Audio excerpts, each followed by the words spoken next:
Bismillahirrahmanirrahim. Assalamualaikum warahmatullahi wabarakatuh. Perkenalkan, nama saya Siti Fadila dari kelas 12 IPS 1. Di sini saya ingin melanjutkan tes lisan saya yang kemarin yang belum selesai sampai akhir, jadi saya lanjutkan di sini dalam berbentuk video. Oke, langsung saja ke pertanyaan yang pertama. Kenapa sih Indonesia itu harus mewarisi hutang Belanda sebesar 4,5 miliar gulden? Nah, jadi Indonesia harus mewarisi hutang Belanda sebesar 4,5 miliar gulden itu untuk mendapatkan kedaulatan dari pihak Belanda dan untuk mengganti rugi biaya agresi militer pada masa revolusi fisik yang dilakukan Belanda pada tahun 1945 sampai 1949.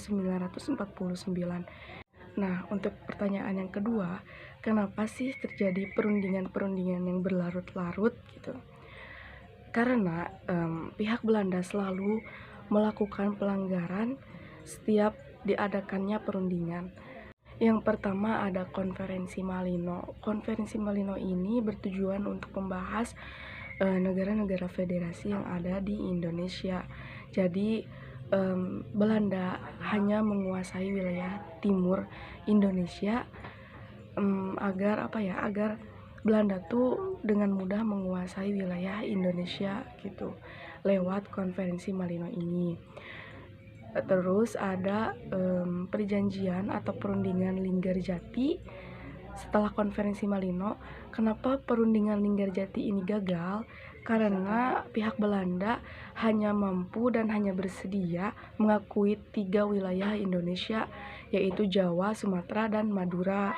Perjanjian ini gagal karena Belanda hanya mengakui secara de facto kedaulatan Indonesia 3 wilayah, Jawa, Sumatera, dan Madura. Lalu setelah perundingan ini dilaksanakan, Belanda melakukan agresi militer 1 terhadap Indonesia.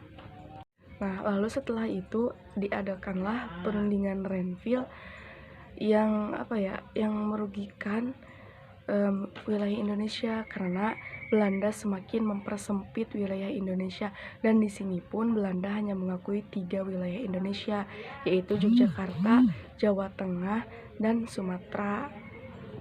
Lalu setelah itu Belanda melakukan agresi militer 2. Lalu diadakanlah KTN sebagai penengah antara Indonesia dan Belanda. Tapi KTN ini pun dianggap gagal karena masih belum bisa menyelesaikan konflik antara Indonesia dan Belanda. Lalu setelah itu diadakanlah perundingan Rumroyen yang salah satu isinya yaitu menghentikan semua kegiatan militer antara pihak Belanda dan pihak Indonesia. Perjanjian ini disetujui oleh pihak Belanda dan Indonesia, dan di situ berhentilah agresi militer yang dilakukan oleh pihak Belanda terhadap Indonesia. Lalu setelah itu ada BFO yang dibentuk oleh pihak Belanda. Nah, ada pihak dari Indonesia yaitu Ide Anak Agung Gede Agung yang dia tuh mengusulkan kalau kita tuh harus bersatu gitu. Nah, Indonesia dan BFO bersatu, padahal BFO adalah suatu organisasi yang dibentuk oleh Belanda tapi bersatu dengan Indonesia. Jadi BFO ada di pihak Indonesia. Belanda pun gagal dalam perundingan ini mungkin. Nah, hasil akhir dari BFO itu diadakannya konferensi meja bundar. Di sini Republik Indonesia Serikat disetujui dan adanya negosiasi hutang Belanda yang seharusnya 6,5 miliar gulden menjadi 4,5 miliar gulden yang harus diwarisi oleh Indonesia. Nah, lalu kenapa sih masalah Irian Barat itu sulit diselesaikan gitu? Masih banyaknya orang Belanda yang tinggal di Irian Barat, lalu adanya kesamaan geografis, kesamaan budaya, adat, istiadat, agama yang menjadi faktor kenapa Belanda masih mempunyai peluang yang besar untuk menguasai wilayah Indonesia melalui Irian Barat ini gitu. Jadi kenapa sulit diselesaikan masalah Irian Barat ini? Tapi sudah dilaksanakan usaha-usaha atau upaya-upaya yang dilakukan Indonesia untuk mengembalikan Irian Barat menjadi wilayah Indonesia lagi. Ada beberapa upaya. Yang pertama ada diplomasi secara damai, secara baik-baik, tapi masih gagal. Lalu ada konfrontasi ekonomi dan politik, yaitu pengambilan perusahaan-perusahaan yang didirikan oleh Belanda diambil alih oleh pihak Indonesia.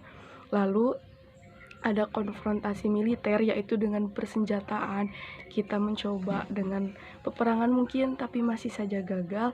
Dan yang terakhir, karena mungkin Indonesia sudah lelah, yang terakhir ada operasi Trikora, yaitu pembebasan semua wilayah bekas jajahan Belanda dari Sabang sampai Merauke, dan pengembalian wilayah Irian Barat kepada pihak Indonesia disetujui dalam perjanjian New York.